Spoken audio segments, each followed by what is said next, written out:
Olá, amigos, uma boa noite a todos. É uma alegria estar novamente com vocês para a realização de mais uma exposição doutrinária. Então, nesse momento em que vamos iniciar nossa atividade, rogamos a espiritualidade que nos dê o suporte, que nos dê o amparo para a realização desse trabalho, bem como que esse amparo possa chegar a cada um dos amigos que nos assistem agora ou em outra oportunidade. Então, agradecidos por podermos estar aqui mais uma vez, damos por aberto então a nossa atividade dessa noite. O tema que nós trazemos para a nossa reflexão é do Evangelho segundo o Espiritismo, no capítulo 2. Nós vamos dar uma olhadinha nos itens 5, 6 e 7. E esse é um tema muito interessante porque o capítulo 2, ele tem o nome Meu Reino Não É Deste Mundo.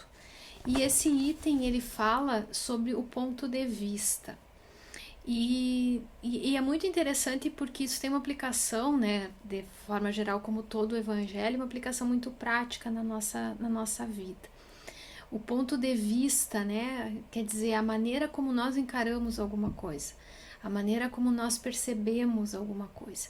E aí nos lembra, né, aquela expressão que os amigos já devem ter escutado, de um copo d'água que está pela metade. Como é que nós enxergamos esse copo? Nós vemos esse copo mais cheio ou nós enxergamos esse copo quase cheio, nós enxergamos esse copo quase vazio. Então essa perspectiva, né, a forma como nós encaramos as coisas, ela está em todos os fatos corriqueiros da nossa vida. E como a doutrina se presta muito, né, a esse aspecto prático do nosso cotidiano, o raciocínio que é apresentado por Kardec nesses itens e que é desenvolvido por Kardec nesses itens são muito relevantes para que nós consigamos entender a respeito da importância de se ter certeza da vida futura que nós temos, né? Então, pensando que todo o ensinamento de Jesus, quando ele fala no reino de Deus, né, meu reino não é deste mundo, e essa ideia de um reino de Deus, que é o desenvolvimento interior de cada criatura, que tem que ser cultivado no interior de cada criatura, esse reino só pode ser entendido quando nós aceitamos a existência da vida futura. Então, nós convidamos os amigos para a gente acompanhar, né, essa passagem e para irmos fazendo algumas reflexões sobre ela. O texto é muito rico, então, se nos permitem a leitura, né? E ele inicia da seguinte forma: a ideia clara e precisa que se faça da vida futura dá uma fé inabalável no porvir, e essa fé tem consequências enormes sobre a moralização dos homens, porque muda completamente o ponto de vista sob o qual eles encaram a vida terrena. Então, olha só, de que maneira que nós estamos encarando, né, esse momento que nós vivemos aqui na Terra. Então, o ponto de vista, ele é justamente isso. Nós encaramos esse nosso momento, a nossa vida, como algo que é passageiro, como algo que é transitório, ou nós encaramos como se o aqui e o agora ele fosse tudo o que existe. Qual é a nossa perspectiva, né? Isso é importante a gente refletir, porque dependendo da nossa resposta, a forma, né, vai se refletir na forma como nós encaramos as dificuldades que inevitavelmente aparecem, as perdas, né, que sofremos ao longo do caminho, as injustiças que a gente observa por aí, e também influencia muito até na ideia que nós temos de Deus. Deus é justo, não é justo? Então, dependendo do ponto de vista que nós temos sobre a vida na Terra e essa perspectiva da vida futura, até isso sofre alguma influência. E aqui para dizer que existem duas maneiras de se analisar esse viver na Terra, né? São dois pontos que a gente pode tomar como pontos de partida, que é a questão do viés material e o espiritual. E aí o texto, né, nós seguindo nesse texto, ele vai nos mostrar justamente essas duas perspectivas. Então o texto prossegue dizendo assim: para quem se coloca pelo pensamento na vida espiritual, que é indefinida, a vida corpórea se torna simples passagem, breve estação num país ingrato. As vicissitudes e tribulações dessa vida não passam de incidentes que ele suporta com paciência, pois sabe que são de curta duração e devem ser seguidas por um estado mais feliz. A morte nada mais terá de assustador. Deixa de ser a porta que se abre para o nada, para ser a porta da libertação, que faculta ao exilado a entrada numa morada de felicidade e de paz. Sabendo que está num lugar temporário e não definitivo, o homem encara as preocupações da vida com mais indiferença, resultando-lhe daí uma calma de espírito que abranda as suas amarguras. Então esse é o enfoque da aceitação consciente e racional na vida futura. Então, quando a gente consegue entender, né, quando nós conseguimos entender que estar aqui na Terra é algo que nós estamos vivenciando por apenas um tempo, e em função disso, né, tentar buscar, procurar e aproveitar as coisas boas, as coisas belas, as coisas que são úteis, né, que aqui existem, que nos fazem bem para nós e para os outros, né? Então, através dessa perspectiva, desse enfoque, as contrariedades, as dificuldades, elas são todas passageiras, e devem ser, né, o foco que nós devemos dar para isso é que elas devem ser solucionadas ou aceitas, dependendo da situação, né? Dando mais importância, não dando tanta importância, né, para coisas que realmente não têm relevância. Então, dando para elas a relevância que elas têm, sempre buscando valorizar as coisas que são boas e as coisas que são úteis, né? Então, partindo desse ponto de vista da vida futura, além da morte, como foi citado aqui no texto, né, que passa a ser encarada simplesmente como um momento de passagem, todo o resto também ganha um sentido diferente. Então, nós estamos aqui para aprender, para desenvolver nosso potencial, tanto intelectual quanto moral. E os recursos que nós temos à nossa disposição devem ser usados justamente para nos ajudar nesse caminho, né, nesse processo, para que nós sejamos mais felizes ali adiante. Sempre respeitando o direito do outro, né, de também fazer essa caminhada. Ainda, mesmo quando não se tem certeza de como essa continuidade de vida se dá, se processa, ainda assim a vida na Terra ela demonstra que tem um sentido, ela tem uma finalidade, a gente consegue achar um propósito. E aí as causas, os efeitos não são mais aleatórios. Então, uma frase que a gente costuma usar muito, né, no Espiritismo é que não existe acaso. Aqui começa realmente a fazer sentido. Se nós estamos aqui, se tem uma vida futura, nós estamos aqui por um propósito, nós estamos aqui com um objetivo. E a doutrina nos traz, né, qual é esse propósito, que é do avanço, que é do progresso, que é da nossa evolução, que é de fato na busca da nossa felicidade. Nesse sentido, os problemas, as dificuldades, os equívocos que nós cometemos são vistos como uma consequência desse nosso processo evolutivo. Porque quando nós estamos em um processo de aprendizagem, é comum o erro, é comum o equívoco, a falha. Então a gente refaz o caminho, refaz o planejamento, tentamos de novo até conseguir fazer da maneira como deve ser feito. Então tudo isso eles são consequências, né, da nossa evolução, e devem ser analisados dessa forma, né?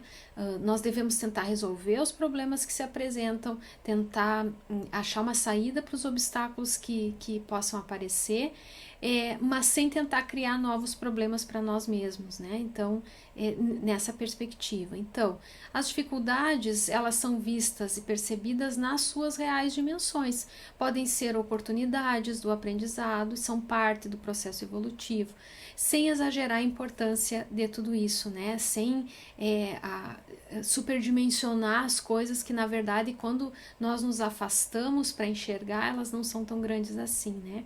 E justamente esse afastamento, esse entendimento, e quando nós conseguimos dar a real dimensão para os fatos que nos acontecem, nós conseguimos achar soluções de forma muito mais fácil, né? De forma muito mais adequada e às vezes até de forma mais definitiva. Então esse ponto de vista, esse viés, essa perspectiva da vida futura, ela nos traz essa facilidade de entendimento de todas essas situações que todos nós vivemos, né? No nosso cotidiano. E o texto prossegue, agora trazendo uma outra perspectiva, né? Pelo simples fato de duvidar da vida futura, o homem dirige todos os seus pensamentos para a vida terrestre. Incerto quanto ao futuro, dá tudo ao presente, não entrevendo bens mais preciosos que os da terra. Porta-se qual criança que nada mais vê além de seus brinquedos e tudo faz para os obter. A perda do menor deles causa-lhe pungente mágoa. Um engano, uma decepção, uma ambição insatisfeita, uma injustiça de que seja vítima, o orgulho ou a vaidade feridos são outros tantos tormentos que transformam sua existência numa angústia perpétua. Pois, infligindo-se a si próprio verdadeira tortura de todos os instantes. Então, o que o texto está nos dizendo? Sem a perspectiva da realidade espiritual, se nós deixarmos de lado, né, aquela visão de que existe a vida futura, sem essa realidade analisada, refletida, entendida e aceita, o que nos sobra? Sobra a vida na Terra como um vale de lágrimas, né? E o que ocorre muito é essa angústia, né? Essa ansiedade em relação às coisas, né? De nós nos vermos sem rumo, de nós nos vermos sem um propósito. Por quê? Porque há sempre a percepção do presente, e isso pode nos levar a pensar apenas em nós mesmos, né? Naquilo que traz prazer imediato, na resposta mais rápida, né? Naquela felicidade que a gente pensa que pode ser de fato mais imediata. Então, tudo aquilo que vê somente quando a gente vê somente na vida presente, ou aquele que duvida, né, aquele que duvida da vida futura, é óbvio que vai colocar os seus pensamentos, os seus sonhos, os seus objetivos nas coisas que estão aqui, nas coisas terrenas, nos seus valores, nos seus prazeres, naquilo que pode enxergar e tocar. Então, para essas pessoas, a felicidade é ter aquilo que ela consegue alcançar, que ela consegue perceber. E aí a felicidade vai estar em coisas que são exteriores a ele, né? E isso pode nos trazer uma questão da insatisfação, porque sempre há algo que nós não conseguimos alcançar, que nós não conseguimos obter, que nós não conseguimos usufruir. Isso é próprio da nossa condição de imperfeição, né? Então, colocar todo o nosso propósito naquilo que é transitório pode trazer, de fato, uma infelicidade muito grande. E aí o texto continua, né? Sob o ponto de vista da vida terrena, em cujo centro se coloca, tudo assume ao seu redor vastas proporções. O mal que o atinge, como o bem que toque aos outros, adquire aos seus olhos grande importância. Dá-se o mesmo com aquele que se encontra no interior de uma cidade. Tudo lhe parece grande, tanto os homens que ocupam altas posições, quanto os monumentos. Então aqui ele está ressaltando, né, quando a gente pensa nas nossas vivências, apenas sob a perspectiva da vida terrena, qualquer perda, por menor que seja, vai trazer contrariedade, vai trazer sofrimento. a ansiedade, né, de que nós falamos, esse estado de constante defesa, porque nós sempre estamos sendo bombardeados por algum tipo de situação mais complicada, desafiadora, então sempre alerta, sempre desconfiado. Nós não conseguimos ser realmente pensar nessa felicidade mais a longo prazo, né? Só alguns momentos rápidos, fugazes de felicidade. E aí, quem vive sob essa perspectiva analisa todos os acontecimentos, as situações, as ações, as reações dos outros segundo a sua própria visão, né? Daquilo que termina, daquilo que é findável. E aí tudo fica muito grande, tudo fica desproporcional, tudo tem uma importância exagerada, né? Tudo que tem relação com o que é aqui terreno ganha uma importância exagerada. Se nós consideramos esse ponto de vista, a análise, na verdade, ela está centrada em algo que é muito pobre, que é muito pequeno, e que é baseada na percepção de um mundo que é difícil, que é caótico, que é violento, que é injusto, que é desigual. E aí algumas frases que a gente escuta, né, de que nós estamos aqui sem pedir, nós estamos aqui vivendo sem querer, que nós acabamos tendo sonhos, as nossas lutas, e para que tudo se acabe logo ali adiante, né? Então, todo o esforço que nós empreendemos nas nossas batalhas diárias, nas nossas conquistas, elas acabam sendo nubladas por essa angústia de que a morte vai chegar e que tudo vai se acabar, inclusive nos tirando esse propósito, né, e trazendo aquela pergunta: por que nós fazemos isso? Por que precisamos fazer isso, né? Então essa perspectiva da vida terrena, ela traz muita dificuldade, inclusive de se entender as injustiças e as desigualdades, né? E de tentar achar um propósito para as coisas que nós vivemos. E aí o texto traz uma continuidade, né? Mostrando agora o que acontece com quem encara a vida na Terra sob o ponto de vista da vida futura. Então ele diz assim: a humanidade, assim como as estrelas do firmamento, perde-se na imensidade. Percebe-se então que grandes e pequenos estão confundidos, como formigas sobre um montículo de terra, que proletários e potentados são da mesma estatura, e lamenta que essas criaturas efêmeras que tanto se fatigam para conquistar um lugar que as elevará tão pouco e que por tão pouco tempo conservarão. Então ele traz, né, essa ideia: o aceitar a vida futura torna a pessoa mais responsável por seus atos, tanto em relação a si mesmo como em relação aos outros. A perspectiva da vida futura, ela nos estimula a procurar viver melhor com os nossos semelhantes, a desempenhar as nossas funções de forma a pensar no bem-estar de todos, né? Porque nós percebemos essa dependência que nós temos em relação uns dos outros, né? E percebemos a importância de vivermos bem para nos sentirmos mais felizes. E aí esse item do texto, ele termina dizendo assim: a importância, pois, dada aos bens terrenos está sempre em razão inversa da fé que se tenha no futuro. Então, o texto está nos dizendo que, né, que nós vivemos na Terra por pouco tempo, se nós colocarmos isso, né, uma existência aqui é um tempo relativamente curto se comparado à ideia do espírito imortal, né? A vida aqui, ela passa depressa e não vale a pena perder tempo com coisas que exijam que sejam transitórias, né? Que exijam esse esforço naquilo que é temporário. Então, é claro que nós precisamos do necessário para a nossa sobrevivência, é claro que a ideia de se viver bem materialmente, ela de forma alguma, ela é contrária à questão da doutrina, pelo contrário, né? A doutrina, ela se coloca apenas contra a questão dos abusos, né? Mas nunca se disse que nós não devemos aproveitar os bens materiais. Então, o nosso conforto, o nosso lazer, tranquilo, mas as coisas, elas precisam ter uma utilidade. Tudo que passa do limite do necessário, de alguma forma, pode nos infelicitar.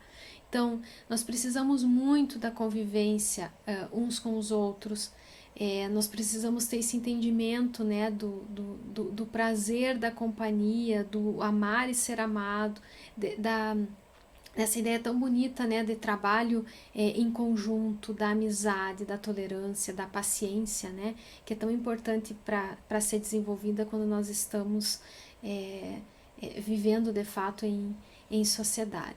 Então são aspectos assim da nossa vida cotidiana, da nossa vida diária, que a doutrina nos traz esclarecimentos tão importantes, né? A doutrina sempre nos abre um horizonte, nos abre uma perspectiva, né, para a gente observar essas coisas.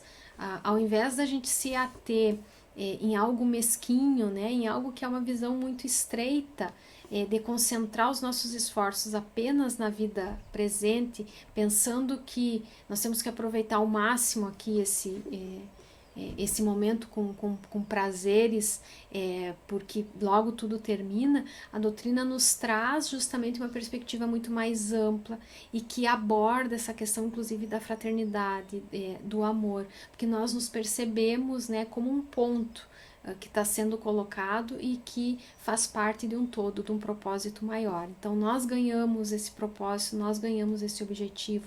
A doutrina nos traz, inclusive como consolo, essa possibilidade de nós entendermos as nossas dificuldades, os nossos obstáculos, os desafios que se apresentam como uma possibilidade, uma oportunidade de aprendizado, e que nós tentemos, né, dimensionar cada uma dessas questões que nos aparecem da forma como elas realmente são, não dando uma importância maior do que elas de fato não têm. É isso que a doutrina está dizendo. Apareceu uma dificuldade, apareceu um problema, sim, nós temos que resolver, nós temos que encarar, mas não precisamos exagerar tudo aquilo. A importância dele está no aprendizado que nós tiramos, né, de tudo isso. Então, sempre nesse momento, né, que a doutrina se coloca como consolador e como algo que nos ajuda a compreender essas nossas questões diárias. Então, meus amigos, essa era a nossa reflexão para essa noite. Aproveitamos a oportunidade para desejar aos amigos um ano de 2021 com muita esperança, que nós continuemos, né,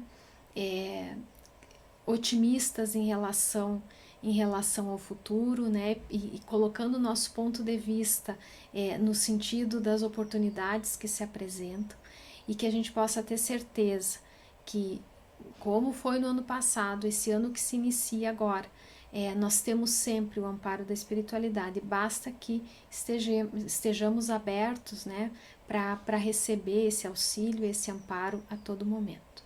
Então, encerramos esse nosso despretensioso trabalho, agradecendo a todos, agradecendo a oportunidade, agradecendo a espiritualidade que nos conduz em todos os momentos, e que a paz do Mestre Jesus esteja com todos nós hoje e sempre.